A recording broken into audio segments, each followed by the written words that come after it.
जय भोलेनाथ की जय, भोलेनाथ की माता पार्वती की जय, शिव महापुराण की जय।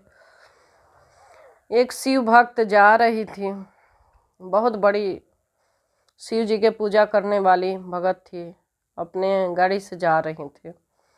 एक प्रेत सामने आ जाता है। प्रेत हाथ जोड़ के बोलता है कि हे माँ, मेरे साथ आप मेरे घर चलिए। उस समय उनको भी नहीं पता चल रहा था कि प्रेत है कि आदमी है। ऐसा लगा कि कोई अपने साथ पुकार रहा है, साथ साथ चल पड़ी।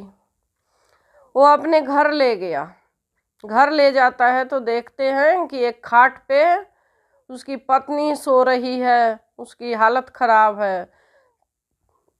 3 लड़की 1 लड़के ऐसे ही हैं, छोटे छोटे। वो बोलता है प्रेतात्मा कि आगे बढ़ते रहिए, बढ़ते रहिए। आगे गए तो पूजा के तरफ ले जा रहा था। एक छोटा सा घर के ऊपर मचान बना हुआ था। मचान पे काफ़ी सारे ग्रंथ रखे हुए थे, बहुत सारे किताब रखे हुए थे। बोलता है प्रेत कि मैं कल ही, मतलब मरने के 1 दिन पहले ही शिव महापुराण ले आया था और सोचा कि मैं इसको पढ़ा करूँगा, लेकिन मैं घर वापस ही नहीं आ पाया। रास्ते में मेरे ट्रक से एक्सीडेंट हो गया और मेरी मौत हो गई। वो जो भगत थे हक्के बक्के, वो एकदम चुपचाप बैठ गए। पहली बार प्रेत से सामना हुआ, मानो वो डर सी ही गई, क्योंकि प्रेत देखना आसान बात नहीं था और बात कर रही थी प्रेत से। उसके बाद बोली कि ठीक है, बताओ क्या करना है। प्रेत बोलता है कि हे देवी, मेरा ये जो शिव महापुराण है इसको आप पढ़ दीजिए ताकि मेरी मुक्ति हो जाए। मैं बहुत तड़प रहा हूँ, आज 4 साल हो गया। 4 साल में मैं बहुत तड़प रहा हूँ। मेरे घर के हालात आप देख लीजिए, मेरा घर में ही इधर उधर घूमते रहता हूँ। आज मेरी नज़र आप पे पड़ी, अब मुझे ऐसा लगा कि आप पढ़ेंगी तो मेरी मुक्ति हो जाएगी। शिव भगत बोली महिला कि ठीक है बाबू, जरूर पढ़ेंगे। वो ग्रंथ साफ करके बोली कि मैं यहाँ नहीं पढ़ पाऊँगी, मेरे भी बच्चे मैं घर ले जाऊँगी, वहीं पढ़ूँगी। तो ठीक है, मैं आपके साथ चलूँगा। महिला बोलती है जो शिव भगत है, चलिए मेरे साथ, कोई बात नहीं है, चलिए।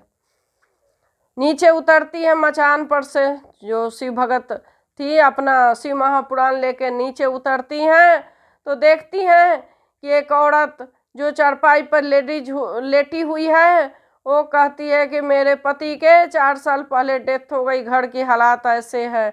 देखा बहुत ही गरीबी हालात थी, देखने में भी दया आ रही थी, लेकिन कही कि सब ठीक हो जाइएगा, अभी आप ही के पति लेके आए हैं और शिव महापुराण पढ़ने के लिए बोल रहे हैं। बच्चे बोले कि कहाँ आपका घर है, हम भी चलेंगे। बच्चे भी एक्टिवा के पीछे साइकिल लगा के घर आ जाती है, जो शिव भगत है उनके घर आके देख लेती है। वहीं पे बैठ के रोज शिव महापुराण डेली पढ़ना था, रोज पढ़ना है। प्रेतात्मा को भी बैठाते थे कि बैठ जाओ बाबू, और शिव महापुराण, वो जो शिव भगत थी पूजा करती थी शिव जी के, बचपन से ही शिव जी के पूजा करती थी, लेकिन उनको ये नहीं पता था कि शिव महापुराण पढ़ने से प्रेत की मुक्ति हो जाएगी। और वो प्रेत ने ही बताया।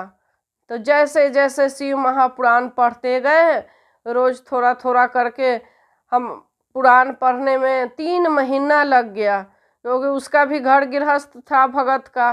तो करके आप बैठ के दोपहर में, रात में, जब भी टाइम मिलता था वो शिव महापुराण पढ़ के प्रेत को सुनाती थी। ऐसे करके बहुत सारे प्रेत भी आ गए और सब सुनते थे। एक एक करके प्रकाशमय हो जाता था और मुक्ति होते गई, सबकी मुक्ति हो गई। जो प्रेतात्मा वो थे उनकी भी मुक्ति हो गई। मुक्ति होने के बाद जब जाने लगे तो बोले कि हे बहन जी, हे देवी, आपने मुझे मुक्त किया है, आप संसार में कितने आदमियों को, प्रेतात्माओं को मुक्ति करेंगे। आप ऐसे ही शिव महापुराण पढ़ते रहिए कि बहुत लोगों का भला होगा। सुन के मात्र मुक्ति हो जाएगा आदमी को। कलयुग चल रहा है। वो प्रेत आत्मा ऐसी ऐसी बातें करता था ना, जैसे लगता था कि कोई आदमी बात कर रहा है। और वो मुक्त हो गए पढ़ने के बाद। उनके बच्चे आज डॉक्टर हैं, इंजीनियर हैं, सब बच्चे पढ़ने लगे। पति का जो नौकरी था वो पत्नी को मिल गया और घर में बहुत सुखी संपन्न हैं। अभी भी मिल के आए, बहुत अच्छा लगा वो फैमिली को देख के कि बहुत आगे बढ़ रहे हैं सब फैमिली। ये शिव महापुराण के कारण हुआ। कलयुग में जो भी शिव महापुराण सुनेगा करेगा, उनकी सब बेड़ा पार हो जाएगा। जैसे एक प्रेत आत्मा के शिव महापुराण से मुक्ति हो गई। कितनी बड़ी बात है। ये चीज़ लोगों को जानना चाहिए कि हमारे सनातन धर्म में क्या क्या है। लोग धीरे धीरे टीवी यूट्यूब ये सब तो देखते हैं, लेकिन कभी गहरा नहीं खोजते कि क्या कारण है। तो ये चीज़ सुनिए, देखिए, शिव महापुराण सुनिए और समझिए। जय भोलेनाथ की जय। भोलेनाथ।